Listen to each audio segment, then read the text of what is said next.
প্রিয় বন্ধুরা, ইউটিউব বাংলা চ্যানেলে আপনাদের সকলকেই স্বাগত। আজকের ভিডিওতে আমি আলোচনা করব ডিএলএড 2022-24 সেশনের পার্ট 1 পরীক্ষার জন্য এনভায়রনমেন্টাল সায়েন্স বিষয় থেকে সাজেশন, যা আপনাদের পরীক্ষার প্রস্তুতির ক্ষেত্রে ভীষণভাবে কাজে দেবে। এই সাজেশনটি আমি তৈরি করেছি বিগত 7 বছরের ডিএলএড পার্ট 1 পরীক্ষার প্রশ্নপত্রের উপর ভিত্তি করে।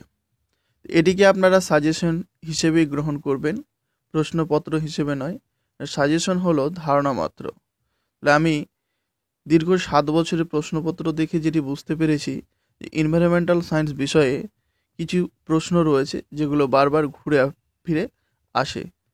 তো সেই সমস্ত প্রশ্নই আমি এই সাজেশনে দিয়েছি। আশা রাখি এবছরও সেই প্রশ্নগুলোই আসবে। তো চলুন দেখে নেওয়া যাক আজকের সাজেশনটি। তো আপনাদের ডিএলএড পার্ট 1-এ মোট 5টি বিষয় রয়েছে: child studies, language 1 Bangla, language 2 English, mathematics এবং এনভায়রনমেন্টাল সায়েন্স। আমি অলরেডি আপনাদের চাইল্ড স্টাডিজ বিষয়ের সাজেশন আপলোড করে দিয়েছি, আপনারা আমার এই চ্যানেলে পেয়ে যাবেন। তার লিঙ্ক এই ভিডিও ডিসক্রিপশন বক্সে আমি দিয়ে দেবো। আজকে আমি আলোচনা করব এনভায়রনমেন্টাল সায়েন্স বিষয়ের সাজেশন। পরবর্তীতে আমি ধাপে ধাপে সবগুলোই সাজেশন আপলোড করে দেওয়ার চেষ্টা করছি। তো আমরা দেখে নেব এবারে যে এনভায়রনমেন্টাল সায়েন্স বিষয় থেকে মোট কত নম্বর রয়েছে। মোট নম্বর রয়েছে 130 নম্বর রয়েছে প্রজেক্ট তার মধ্যে। তো এই 30 নম্বর আপনাদের একটি খাতা লিখে জমা করতে হবে। তার জন্য রয়েছে 30। এনভায়রনমেন্টাল সায়েন্স থেকে 3টে প্রজেক্ট লিখতে হয়, তার জন্য রয়েছে 30। আর 70 নম্বর আপনাদের লিখিত পরীক্ষা দিতে হবে। 70 নম্বর লিখিত পরীক্ষার প্রশ্নের ধরন হচ্ছে 20টি থাকবে এমসিকিউ, সেখানে 20 নম্বর।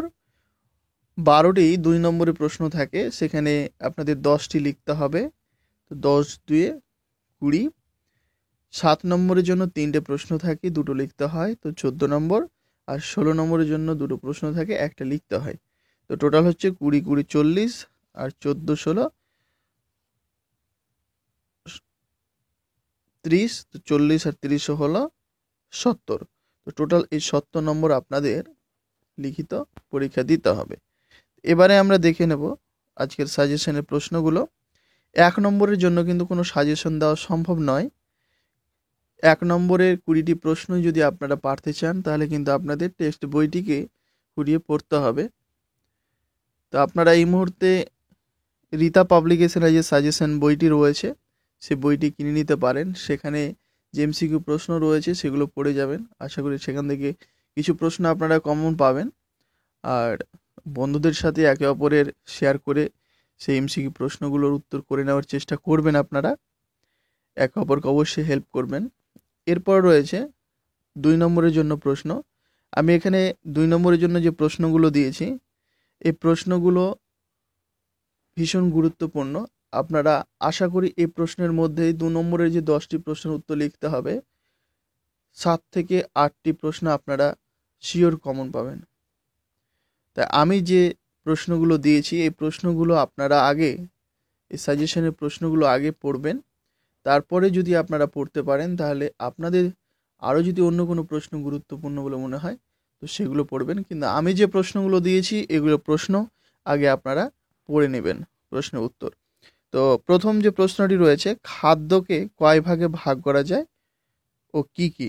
দ্বিতীয়, জোয়ার ভাটার কারণ উল্লেখ করুন। 3 নম্বর, পরিবেশ বিজ্ঞান শিখনে কয়েকটি পদ্ধতির নাম লিখুন। 4 নম্বর, অনুশিক্ষণের 2টি বৈশিষ্ট্য লিখুন। 5 নম্বর, খবরের কাগজ কোন ধরনের শিক্ষা উপকরণ এবং কেন? 6 নম্বর, পাঠ্যক্রম প্রণয়নের 2টি নীতি উল্লেখ করুন। 7 নম্বর, প্রদর্শন বা প্রতিপাদন পদ্ধতি কাকে বলে? 8 নম্বর, মালভূমি কাকে বলে? 9 নম্বর, রক্তের প্রধান 2টি উপাদানের নাম লিখুন। 10 নম্বর, মূল্যায়নের 2টি উপকরণের নাম করুন। 11 নম্বর, পারদর্শিতার অভিজ্ঞতা কাকে বলে? 12 নম্বর, শিশুকেন্দ্রিক শিক্ষা বলতে কি বোঝায়? এই স্টার চিহ্ন দেওয়া প্রশ্নগুলো কিন্তু বেশি গুরুত্বপূর্ণ। 13 নম্বর, সুষম খাদ্যের প্রয়োজনীয়তা কি? 14 নম্বর, নির্মিতিবাদের মূল বক্তব্য কি? 15 নম্বর, বিজ্ঞানের ভাষায় কাজ কাকে বলে?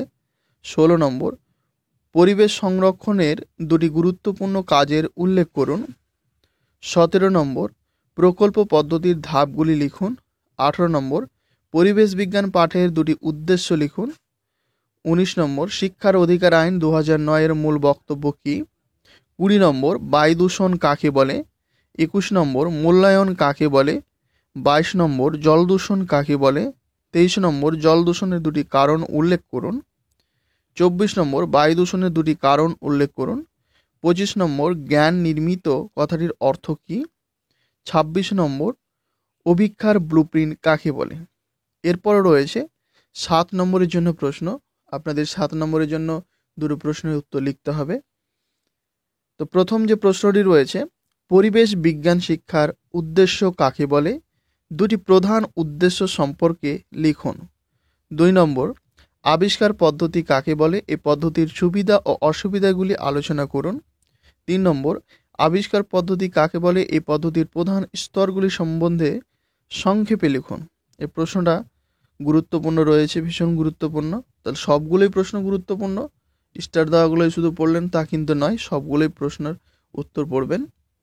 4 নম্বর রয়েছে, সমস্যা সমাধান পদ্ধতি কাকে বলে? এই পদ্ধতির প্রধান স্তরগুলি সম্বন্ধে সংক্ষেপে লিখুন। 5 নম্বর, সক্রিয় গবেষণা কাকে বলে? এর সুবিধা ও অসুবিধা লিখুন। 6 নম্বর, তুন্দ্রা শব্দের অর্থ কী? তুন্দ্রা অঞ্চলের ভাগগুলি লিখুন এবং এখানকার উদ্ভিদ ও প্রাণী সম্পদের বিশদ বিবরণ দিন। 7 নম্বর, জল দূষণ কাকে বলে? এর মূল কারণ উল্লেখ করুন। 8 নম্বর, বায়ু দূষণ কাকে বলে? এর মূল কারণগুলি উল্লেখ করুন। জল দূষণ দেয় কোনো বছর বায়ু দূষণ দেয়, তাই দুটোই পড়তে হবে। 9 নম্বর, পরিবেশ বিজ্ঞানের অর্থ, সংজ্ঞা, প্রকৃতি ও বৈশিষ্ট্য লিখুন। 10 নম্বর, এনসিএফ 2005 অনুযায়ী উচ্চ প্রাথমিক স্তরে পরিবেশ বিজ্ঞান শিক্ষার উদ্দেশ্যগুলি লিখুন। এখানে যে আমি 7 নম্বরের জন্য 10টি প্রশ্ন দিয়েছি, 100% আপনারা ধরে নিতে পারেন যে 10টি প্রশ্নের মধ্যে আপনারা কিন্তু 7 নম্বর দুটি প্রশ্ন কমন পাবেন। এরপরে রয়েছে 16 নম্বরের জন্য প্রশ্ন। প্রথম যে প্রশ্নটি রয়েছে, প্রাথমিক স্তরের পরিবেশবিদ্যার যে কোনো একটি বিষয়বস্তু নির্বাচন করে একটি অনুপাট্টিকা রচনা করুন। 2 নম্বর রয়েছে, প্রকল্প পদ্ধতি কাকে বলে? এই পদ্ধতির স্তরগুলি সম্পর্কে আলোচনা করুন। পঞ্চম ও সপ্তম শ্রেণীর পরিবেশ ও বিজ্ঞান বিষয়ের পাঠ একক নির্বাচন করুন। এই একটি প্রকল্প পদ্ধতিতে কিভাবে পড়ানো যাবে তা উল্লেখ করুন। সর্বশেষ যে প্রশ্নটি রয়েছে, পাঠ পরিকল্পনা কাকে বলে? ডিএলএড ডাব্লিউবি এর পাঠ্যক্রম অনুসারে চতুর্থ অথবা পঞ্চম শ্রেণীর আমাদের পরিবেশ বিষয়ে একটি একক নির্বাচন করে একটি ম্যাক্রো পাঠ পরিকল্পনা তৈরি করুন। তো আজকের মতো ভিডিওটি এই পর্যন্তই। আজকের এই ভিডিওটি যদি আপনাদের ভালো লাগে অবশ্যই ভিডিওটিতে একটি লাইক করবেন এবং আপনাদের মতামত কমেন্ট বক্সে জানাবেন। চ্যানেলটিকে যদি আপনারা এখনও সাবস্ক্রাইব করে না থাকেন অবশ্যই সাবস্ক্রাইব করে রাখুন। আর আমি এই চ্যানেলে DElEd chart, model, external exam, internal exam, assignment, DElEd previous year question, সাজেশনের উত্তর, ডিএলএড পার্ট 1 এবং পার্ট 2 এ যে বিষয়গুলি রয়েছে প্রতিটি বিষয়ের প্রতিটি অধ্যায় থেকে যে ধরনের প্রশ্ন আসে সে সমস্ত প্রশ্ন আমি এই চ্যানেলে আলোচনা করে থাকি। তাই অবশ্যই চ্যানেলটিকে সাবস্ক্রাইব করে রাখুন এবং ভিডিওগুলোকে আপনাদের বন্ধুদের মাঝে শেয়ার করে দিয়ে তাদের দেখার সুযোগ করে দিন এবং সাবস্ক্রাইব করার পরে পাশে থাকা যে ঘন্টা বেল আইকনটি রয়েছে সেটিকেও দাবিয়ে রাখুন।